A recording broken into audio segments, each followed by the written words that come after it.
দেখি মোবাইলে করে বিজেপির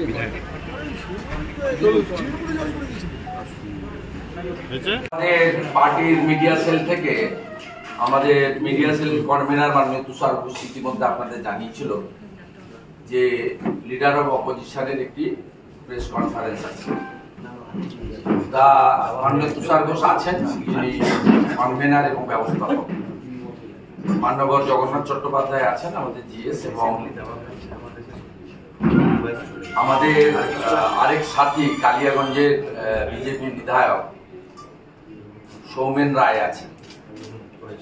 এটা জয়নিং রিজয়নিং এর বিষয় নেই, তার কারণ আপনারা জানেন যে ভয় ভীতি এবং নানা রকম বিষয় রেখে আমাদের বেশ কয়েকজন এমএলএ কে তৃণমূল কংগ্রেস তাদের দলে যুক্ত করেছিল বলে বলেছিল, কিন্তু যদিও বিধানসভাতে যখন আমরা অ্যান্টি ডিফেকশনের উপরে কমপ্লেন করেছিলাম, এরা ভারতীয় জনতা পার্টির বিধায়ক হিসেবে আছেন বলে ডিক্লারেশন দিয়েছিলেন।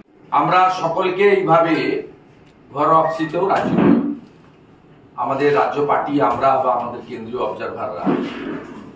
মুকুলবাবু একটা সময় চেষ্টা করেছিলেন দিল্লি থেকে, সেটা আমরা আউটলেট রিজেক্ট করেছি। আমরা ভাই সোমেনকে কেন আমরা ঘর ওয়াপসি করলাম এবং কেন্দ্রীয় নেতৃত্বের অনুমোদনে, তার কারণ হচ্ছে অন্যদের মতো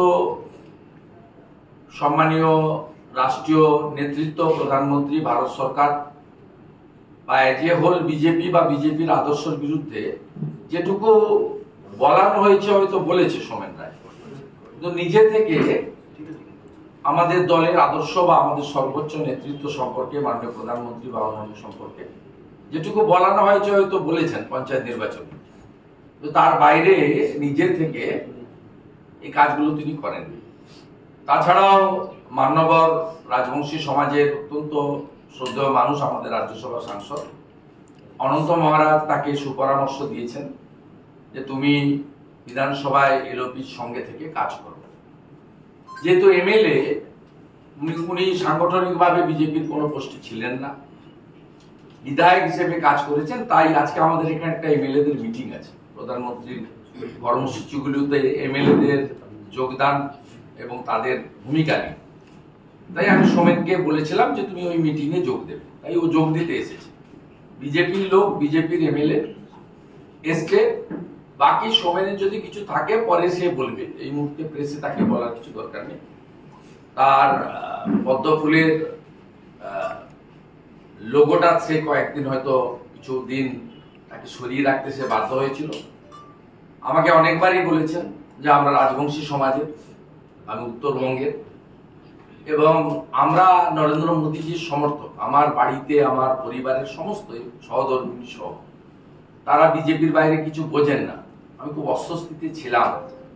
আমাকে মহারাজ বলেছেন, আমার শুভানুধ্যায়ীরা বলেছেন যে পরিষদীয় দলের সঙ্গে থেকে কাজকর্ম করতে, এবং আমি সর্বোচ্চ নেতৃত্ব আমাদের যারা রাজ্যের ইনচার্জ অবজারভার আছেন, সুনীল বনসলজি, মঙ্গল পান্ডেজি, এবং আজ সকালেও সর্বোচ্চ নেতৃত্ব আমাদের, তাদের সঙ্গে আমি অনুমতি নিয়ে করেছি। এবং এই কর্মসূচির আগে মাননীয় মঙ্গল পান্ডেজি, অমিত মালবিয়াজি এবং রাজ্য সভাপতি, রাজ্যের ওজিএস, তাদেরকেও এই বিষয়ে জানিয়ে দেওয়া হয়েছে, মানে জ্ঞাত করানো হয়েছে। গেছিলেন কেন? দেখুন, শুধু সন্দেশখালী নয়, আপনারা জানেন যে উত্তর দিনাজপুর জেলার অত্যন্ত বিধানসভা বাংলাদেশ সীমানা সংলগ্ন, সেখানে আমি ভারতীয় জনতা পার্টির হয়ে লড়াই করেছিলাম এবং সেই দলের বিধায়ক ছিলাম এবং আছি। পরবর্তীতে বিভিন্ন চাপ, যেটা দাদা বললেন, আমি দাদাকে সব বলেছি, শেয়ার করছি, এবং আপনার জন্য সবাই জানে সেদিন বাধ্য করেছিল ঠিকই, কিন্তু শরীরটাই গেছিল, মনটা যায়নি। কারণ আমি সহ আমার পরিবার সবাই প্রধানমন্ত্রী এবং ভারতীয় জনতা পার্টির সমর্থক।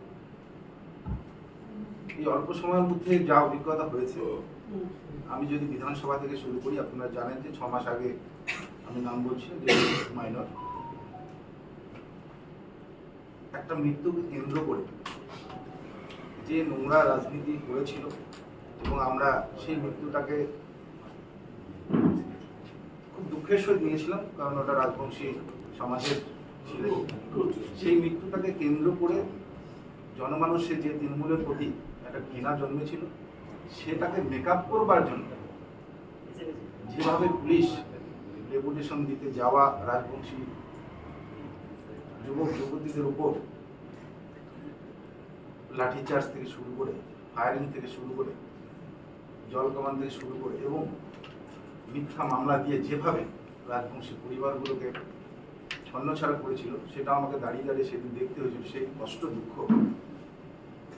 আমাকে যখন বলতে দেয় না, ঠিক তেমনি আজকে সন্দেশখালী মানুষ টিভি দেখছে, খুঁজছে সন্দেশখালী। আমার মনে হয় শুধু আমি নয়, বাংলার সর্বস্তরের মানুষের ডিসিশন নেওয়া উচিত, এগিয়ে আসা উচিত, সন্দেশখালীর প্রতিবাদ করা উচিত, এই সরকারটাকে নির্মূল করা উচিত, যাতে আগামী দিন বাংলার মানুষ সুস্থ স্বাভাবিক